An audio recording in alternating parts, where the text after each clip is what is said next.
Woosah. Woosah.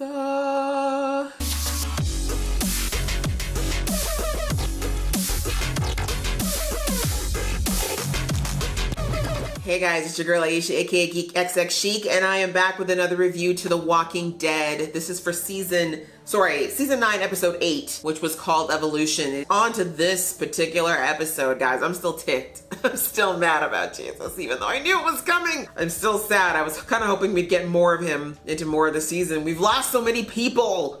So many people we've come to love in this series already. I mean, there's Andy, Lauren, and now him. No more. That's it. That's the quota, Walking Dead. You're not allowed to take any more of the people we love from this cast this season. Do you hear me? Right, on to this episode. I feel like it got really good towards the end. The first half of this episode was a little bit, it was okay. I feel like the show is just in this very interesting place right now because they've done so much to shift the dynamics of everything. I think, honestly, the loss of Andy Lincoln as this centralized character that so much revolved around, even though the show for the past couple seasons has been slowly kind of detaching from having him be the sole point of everything, I think the show's still trying to find its footing and get this new place that doesn't have Rick in it going now that he's gone, but also the fact that we know that there are 2 movies coming up, so he's not exactly completely gone from this world either. So I think it's an interesting balancing act that the writers are trying to accomplish here with taking Rick out of this world without fully taking him out of this world, knowing that he's going to be in it in some way, shape, or form through these movies. But anyways,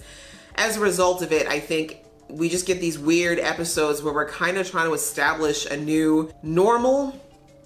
And I think the challenge with that is that we're just, at least for me, I feel like the challenge is that I have to find new people to care about and see if I actually do want to care about them.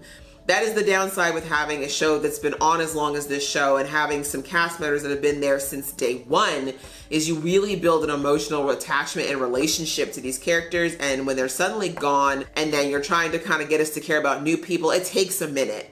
You know what I mean? It takes a while for you to kind of warm to the point where you really care about these new people, and we're not there yet. You know, this new group's only been there for a couple of episodes, and we've got a lot of people, as I said, that we've kind of grown to know and love who are either not here anymore or we're seeing so little of them that it's kind of hard to figure out what we should be focusing on. But anyway, we'll just talk quickly about the first half of the episode, which was focused on Michonne going to Hilltop apparently for the first time in, it looks like, well, at least a number of years. We don't know how long. I don't think it was for the entirety of the 6 years that they've been apart, but long enough that some people don't recognize her, or long enough at least that people were feeling very, like, you felt the distance, I guess, is the difference. And to me, it made me think back to season 5 when they first showed up at Alexandria, and Rick and that group were so tight-knit. They were so in sync, they were so together because of what they've been through and this solidarity that they had as a group. And to see them go from that and always having each other's back and kind of knowing each other and feeling each other to this, where Michonne has to disarm herself before coming into Hilltop. Like, what went down? What went down that Maggie and the people in Hilltop would distrust Michonne to the point of not trusting her with her weapon inside the walls? Like, what? That's huge. Like, I just thought maybe they wasn't talking to each other. Here I thought some mean words have been exchanged. Like, kind of like some Real Housewives of the Apocalypse kind of stuff going on here. But this is deep. This runs deep. The coldness between her and Tara. I mean, I know Tara was on team kill Negan, so I know that some of that is probably still residual, but it was just next level. The distance, I mean, no hugs between her and Carol. And it looks like Carol's been playing Switzerland through all of this too. So the fact that Michonne didn't even feel comfortable enough to hug Carol. Like, what went down, and why does it seem like Michonne is bearing the brunt of it? It seems like Michonne must have made some kind of a decision where Alexandria was concerned, or it looks like it must have affected all the communities, but maybe Hilltop the most. But it looks like she made some sort of decision that was so controversial that most people apparently at Hilltop have not forgiven her for it, or don't want to forgive her for it. And it was a very poignant line to me. Sadiq said to her, Like, you could make amends. Like, even though people are mad at you, it's not too late to make amends. And she was like, yeah, I know, but I'm not gonna. At least not the way they want. And I mean, first of all, that is the true sign of a queen, okay? Queens do not apologize to peasants, okay? That's not the way it works in this world, okay? That aside, clearly Michonne thinks whatever she did, and she said that, the decision that I made, I didn't make it because I thought it would be easy. I made it because I thought it was the best decision and that they're alive right now to be angry at me. So whatever she did, it must have been massive. I can't even imagine what that would be. If you guys have any ideas as to what she could have done that would cause such a rift between her and this core group that she have been her family up until this point, please put that below. I'm very interested in speculations, but at the moment, I really cannot think of what Michonne could have possibly decided, from what it sounds like, fairly unilaterally, that caused this amount of a rift. Or maybe she didn't make it unilaterally, but she was willing to take the brunt of the blame for it. Because my guess is whoever stayed in Alexandria must have, I guess, mostly agreed with what Michonne did. And then people who are at Hilltop and potentially the Kingdom are people who didn't agree or are salty with her. And since Maggie was kind of already there over the whole Negan thing, I don't know, guys. I really have no idea what could have caused this deep chasm that's happened between her and the fam. But I'm hoping we'll get some insight into that in the coming second half of the season. And obviously figure out, I feel like, again, you know, we have these fractures in the community, but this new threat with the Whispers, which I'll get to at the end of the episode in a minute, but it's that bigger bad that's going to come about yet again, much like Negan and the Saviors. It's going to bring all the communities back together because this is a whole new threat, and I don't think these guys, these Whisperers, give a crap who's from where. They seem to just be about killing people. Like, we have no idea what they did, but they did to Jesus. But I'm going to get to that. So very interesting that Michonne, and I just want to know what happened with Michonne as well to make this decision, whatever it is, because the last time we saw Michonne before this jump, she was writing charters. She was all about bringing everybody together. She was all about, let's just hold hands and sing We Are the World together and Kumbaya and all that stuff. And now she's like, Carol, you keep the Kingdom over here, Hilltop be here, Alexandria, we close. Like, what? How do we go from charter riding to no bueno, everybody? We're not about it. Like, that's massive. Something went down, and I need to know. Because Michonne, as I said, I think in the last review, we know that as a personality trait, Michonne does tend to shut down and go into herself when she's experienced a loss or trauma, and obviously losing Rick completely and utterly turned her world upside down. But I can't think it was just that. I mean, obviously that would have, like I said, shook her for God knows how long. And then think about it, I just kept thinking, like, here's poor Michonne. She loses Rick, and probably just within weeks after that finds out she's pregnant. And those are two really huge things to deal with at once, life and death, quite literally.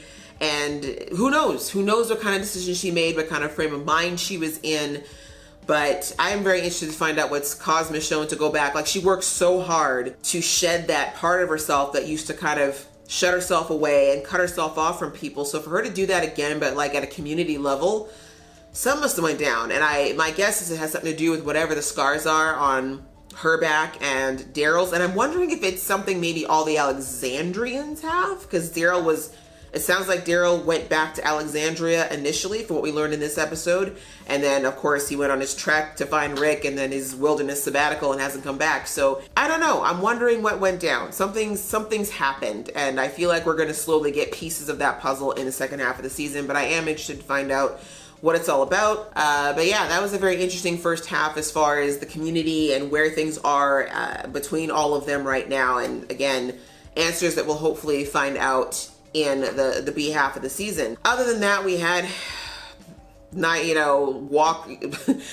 we got, The Walking Dead 90210. We had the new rash of teens. It's been a while since we've had some teen brats. I think it's pretty much season 5, actually. It was the last time we saw a group of teenagers back with Carl.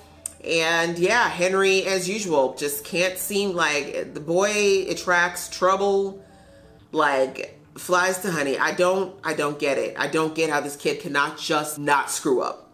I mean, in this case, at least he didn't get himself killed or anyone else yet. Though screaming at the gates in the middle of the night when there are walkers about is not bright, but digressing. He met some folks, and I get it. It doesn't look like there's maybe a thriving teen community at Hilltop, at Kingdom, so him meeting some people. Looks like maybe part of the reason he wanted to apprentice so bad was he had a little crushy crush on Enid, but Enid's grown and she got herself some grown boyfriends, okay? First, as soon as I saw it, I'm like, oh, Henry, no. I think you're supposed to be like 16, 17 years old, and Enid is like too old for you is the point. We've been there. We've been there when our first crush maybe didn't work out the way that we thought it would. But anyway, Henry got himself into some entanglements and, you know, drinking the whole bit. Like, you could not have gone on a worse bender your first time out, but thankfully no one died, and now his ass is in jail. Record time, not even there for a day, and he managed to get himself a 2-day detention. But interesting that for all the complaining that Maggie did about Negan, that they created their own jail cell.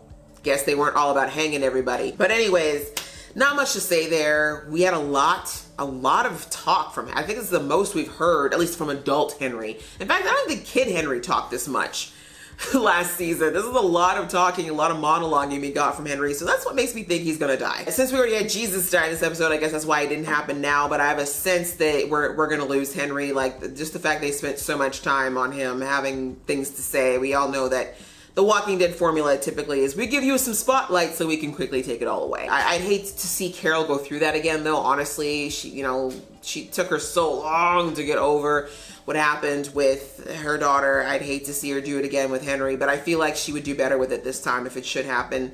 And I think part of her kind of knows it might. You know, Carol's just a badass now. She's just a Legolas ass badass now. She don't care. Just like she said to Michonne, like, there's nothing we can't weather now. Like, we both know that we are the strongest people left standing. So finally, on to what happened at the end with rescuing Eugene. We had the group, which was Daryl and Aaron and Jesus, figure out pretty quickly that these walkers are not acting typically for walkers, and of course, they didn't get close enough to hear anything, but they really just kept treating it like Daryl, of course, like, yeah, they're fine. It's just walkers. They're just kind of weird. And then, of course, we saw, like, you know, Daryl had the alarm clock. He had the sparkers. They had, like, all these things that normally would have worked. And he discovered too late that these were not working. And they were after Eugene, which I don't understand why. I guess it was just because they were out there. I'm not sure why this pursuant of why they're this dogged, I guess, to get Eugene, especially since he was out there for a day and Eugene said they came by twice and couldn't find him. So it's like, why? You know what I mean? I guess, but maybe they don't need a why, but we'll get to that later. But yeah, they basically came across Eugene and Eugene let them know that, yeah, things are not right. These walkers be talking. It thankfully was a little bit more believable to the group because they already knew that the walkers were acting strange, but everything about the way that went down just made no sense to me. I guess I know this show has to create situations for drama, but this one felt so out of place to me because I was like, you guys are in this barn, which has little to no cover, which is easily surrounded, no way to lock anything in. You leave the horses, God knows how far, when you know Eugene is injured. Although I guess they didn't know that. They didn't know Eugene's injured. But I mean, they had to figure out there was a reason why they left Eugene behind. Either way, I felt like, really, guys, it's almost getting dark. You guys are gonna go there, you're alone. I mean, I guess they never thought a herd would come back, but I don't know. It just felt very sloppy for the group we had who's been through this since day one. You feel me? So of course they get caught and they try to do the whole divide and conquer. It doesn't work. And they go to a cemetery of all places. It was creepy though. I will give the show credit. That whole scene with all the storm coming into this abandoned barn, all the stuff in the cemetery, like that should have been a Halloween episode. Like, it was dark and creepy AF. That whole aura was like, I just, you wanted to get out of it. You wanted to get as far away from it and as fast as you could. And I just don't understand why we didn't just keep going. Like, you are going faster than these guys. You are clearly moving faster than these walkers. I knew Jesus was gonna die as soon as he went back and told everybody that, we all know that's the essential formula of this show. It's like, no, you guys, I'll hold them off, you go. I'm like, oh great, we're gonna lose Jesus. Somehow we're gonna lose Jesus. As I said, I think in the last review, I knew, like, I already read that Tom was leaving the show, the actor who plays Jesus. There was no date as to when that was going to happen, but my hope, I was really hoping it was going to be towards the tail end of the season. But no, it's now, and it was sudden. And in a way, I'm kind of glad it was sudden because we've had so many long, dramatic deaths already of characters we love. We had that with Rick. I feel a bit bad in that I feel like Jesus deserved a bit of a swan song, but I understand why they didn't give him one. Let's be real. Even though Jesus is a very loved character in the comics, he really wasn't utilized a lot on this show. And I think if they were even to try to collect the Jesus moments, there isn't as many as there probably should be. Sadly, I think that's why they decided to do it kind of quick and dirty and suddenly. I mean, it definitely had the impact because typically we see deaths coming a mile away or it's really slow and long. But yeah, just kind of sad to lose him. I liked his character. I feel like they could have done so much more with him. It is what it is. I mean, the cast is getting humongous, and I think the writers just have to know their limits as far as what they can do with each character. And as I said, unfortunately, Jesus was a horrifically underused one. And it's a sad missed opportunity because I think the actor was really great. I think he did a good job with it. He had great chemistry with the other characters, and it's just sad that we're not going to get to ever see that potential. But sayonara, Jesus, you were fun. It was nice to see you. I'm gonna miss your ninja moves, but I guess that's why you taught Aaron, so that it could move on with him and he can teach his daughter and so on and so forth. But that was basically it. And then of course, while they were sitting there, of course, Michonne and the group figured out that the Whisperers are humans walking around with walker skin on them. And that information is obviously gonna be vital in knowing about this new enemy and knowing that these walkers are not evolving the way that Eugene suspected that they were. They're obviously gonna have to take this information back and figure out what they're gonna do. As I mentioned, this will be the catalyst, I think, for getting all the groups back on board with being together and working together in some capacity, because we know nothing outside of the fact that these guys are humans wearing walker skin. We don't know where they come from. We don't know how many of them there are. We don't know how many herds that they're potentially commanding. We don't know what their objective, if there is one. Lots of questions that this new information has brought up, but at this point, obviously, we left the episode with our group needing just a GTFO because I don't know why they took so long to sit there and investigate knowing the herd was wandering around in the dark. But I think we can safely say that they're going to make it back to Hilltop alive. Oh my gosh, I can't believe I almost forgot Negan. He was such a small part of this episode. But yes, Negan's out.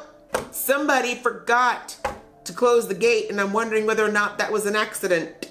They made a huge point to have Father Gabriel rant about how much he hated babysitting Negan and doesn't like the fact that I don't even know why he's going there every week. I guess it's for his own reasons, but I'm wondering if maybe Father Gabe might have just decided, I'm done with this.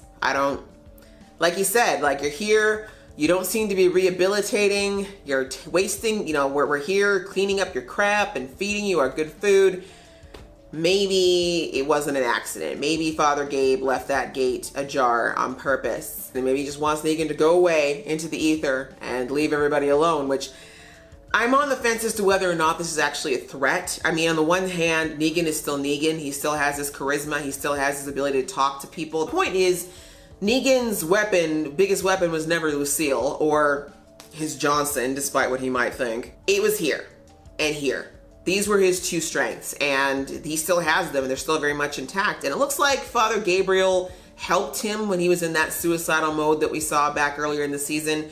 So I don't know. I feel like it's between two things. Either he's gonna go and actually like run away for real and potentially try to start up again, or go to another community and try his BS there, or he might have actually developed some affection for people. I mean, in that moment between him and Father Gabe, when he picked up right away that Father Gabriel was angry about something else than him, that was a very human moment for Negan. And I think the only times we've really seen him be that way was with Carl in the past. But anyway, the point is, it looks like Negan has actually built some unintentional bonds with some of the people in Alexandria. So what that may do, if nothing else, is stop him from hurting anybody in Alexandria unnecessarily. But who knows? We'll have to see where Negan's gonna go into this new second half of the season, if he goes anywhere. Maybe he's just gonna leave. I don't know. I feel like I don't want to see another rise of Negan, because we've been there and done that. Who knows? Maybe in the second half they'll find an interesting way to utilize his newfound freedom, because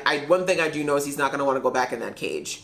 6 years is a long time to be locked up, and I don't think he's going to be about that life again, even though it was pretty sweet to be safe and fed and someone carrying your crap out every single day. Like, that's a pretty sweet life, if nothing else. So yeah, that was it. Season 9B will be coming at us in a few months, and it'll be interesting to see where we go, as I said, with how we're going to attack these Whisperers. I'm also really curious as to how they're going to integrate these upcoming films with Rick into this world, because there's going to have to be some sort of crossover here for it to work. And I just can't I'm not, my Michonne shipper heart's not willing to accept that we're not gonna have a reunion. Those two have such an amazing relationship and journey on this show that I can't accept that, especially Scott Gimple, who spearheaded that whole relationship, is just gonna let that die with Rick's death. At the very least, we need to have Rick find out that he's a father. I need that in my life. I need him to meet RJ. I need that to happen. So anyways, guys, any thoughts on this mid-season finale? How you think season 9 is going so far? How do you feel about Jesus going? And what is your theory on what's going on with the Whisperers? What do they want? What is their mission in this version of their existence here on the show? Please leave your comments below. Let's get into this conversation and talk about it. You know I love chatting with you, and it's gonna be a while before we get to chat about this again, so please let me know your thoughts. And if you like this video, guys, please click like, and if you want to see more from this geeky face, please click subscribe. We'll see you guys in a couple months. Bye.